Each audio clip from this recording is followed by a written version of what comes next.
Highways కొత్తగా ఒక మనిషి జనంలోకి దూసుకొచ్చేస్తున్నాడు. ఏ రకంగా? ఓ కుల నాయకుడిగా. ఆ తర్వాత అతను రాజకీయ పార్టీ పెట్టి రాజకీయ నాయకుడు దూసుకొస్తా పోతాడు. ఏ రకంగా? జనానికి ఆయన చేసిన మంచి పనులు లేదు, ఆయన ఇచ్చే కొన్ని స్టేట్మెంట్లో మొత్తం వైరల్ అయ్యాయి కాబట్టి. అలా రీసెంట్గా ఒక మనిషి అతను యాదవులకి నేనున్నానన్నట్టుగా చెప్పుకుంటూ ఈరోజు పొన్నూరు నియోజకవర్గం, ఆంధ్రప్రదేశ్ పొన్నూరు తక్కిలపాటిలో ఎన్టీ రామారావు విగ్రహ ఆవిష్కరణ ఉంది. వాళ్ళు శ్రీకృష్ణుడి యొక్క అవతారంలో ఉన్నటువంటి, శ్రీకృష్ణుడి యొక్క వేషధారణలో ఉన్నటువంటి ఎన్టీ రామారావు బొమ్మ పెడుతున్నారు. ఇంకంతే, దాన్ని అడ్డుకోవడానికి ఏకంగా ర్యాలీని పిలుపునిచ్చేసి అప్పటికప్పుడు దాన్ని తొలగించి నార్మల్ ఎన్టీఆర్ విగ్రహం పెట్టారు. సో ఇప్పుడు నేను అడుగుతూ ఉన్నా, అంబేద్కర్ మాలా మాదిగులు వీరికి మాత్రమే దేవుడా? నాకు కాదా? మీకు కాదా?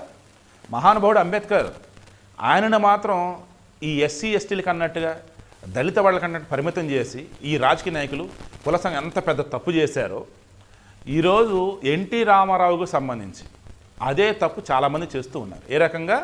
మొన్నటి మన ఖమ్మంలో అలాగే అయింది, ఇప్పుడు అక్కడ అలాగే అయింది.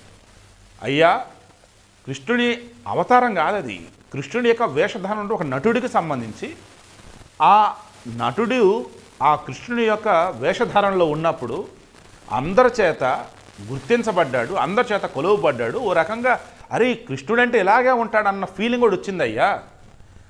అది అక్కడ పెడుతున్నారు తప్ప శ్రీకృష్ణుడి కాదే. శ్రీకృష్ణుడు గుడుల్లో ఉంటాడు, దేవాలయాల్లో ఉంటాడు.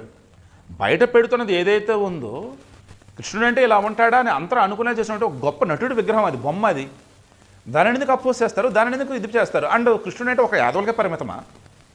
కృష్ణుడు నాకు దేవుడు కాదా? యాదవులకే దేవుడా? ఏంటంటే అసలు ఇది? దయచేసి అన్ని కుల సంఘాలకి నా హృదయపూర్వక విన్నపం ఇది. కొంతమంది ఉంటారండి సిద్ధపురుషుల్లాగా, అంబేద్కర్ మహానుభావులాగా, ఎన్టీఆర్ లాంటి గొప్ప నటుల్లాగా ఉంటారు. వీరిని ఎందుకు మీరు ఒక కులానికి, ఓ ప్రాంతానికి, ఓ మతానికి అంటగడుతున్నారు? అసలు అక్కడ ఎన్టీ రామారావు కృష్ణుడి వేషధారంలో ఉన్నటువంటి ఓ చిత్రంలోని పిక్ పట్టుకొచ్చి దానిని చెక్కి అలా పెడుతున్నారు తప్ప అందులో అసలు ఏం తప్పు ఉందండి? అది తప్పని ఎవరన్నా అనుకుంటుంటే ఎందుకు కింద కామెంట్లో తెలియచేయండి. మరలా చెప్తున్నా, కృష్ణుడు భగవంతుడు, అందరవాడు. అంబేద్కర్ మహానుభావుడు, అందరవాడు. ఇలా కొంతమంది ఉంటారండి. వారిని ఒక కులానికో ప్రాంతం దయచేసి ముడిపెట్టకండి. అండ్ అసభ్యంగా, అశ్లీలంగా ఏదైనా తేడా కనుక ఏదైనా బొమ్మలు పెట్టినా, ఆ వేషధారణలో ఉన్నాడు కదా దాని చూసి ఇక్కడ పెట్టినా అది మనం ఒప్పుకోవద్దు. గౌరవంగా, హుందాగా, గొప్పతనంగా ఉన్నటువంటి ఆ రూపాన్ని చూపుతూ ఉన్నప్పుడు అందులో తప్పేముందండి? నాకైతే చాలా బాధ అనిపించిందండి. ఈరోజైతే ఎక్కడైతే ఈ కృష్ణుడి యొక్క ఆ వేషధారణలో ఉన్నటువంటి ఒక నటుడు అన్నప్పుడు ఎన్టీ రామారావు గారు సంబంధించినప్పుడు అంతా కూడా వావ్ అంటూ, సూపర్ కదా అంటూ ఆ రకంగా కీర్తించినటువంటి ఆ వేషధారణతో ఈ నటుడికి సంబంధించినటువంటి బొమ్మ ఎక్కడ పెడుతున్నా, విగ్రహాలు పెడుతున్నా, దానిని అసలు ఎందుకు అపోజ్ చేస్తున్నారు? దానిని ఎందుకు రాజకీయం చేస్తున్నారు?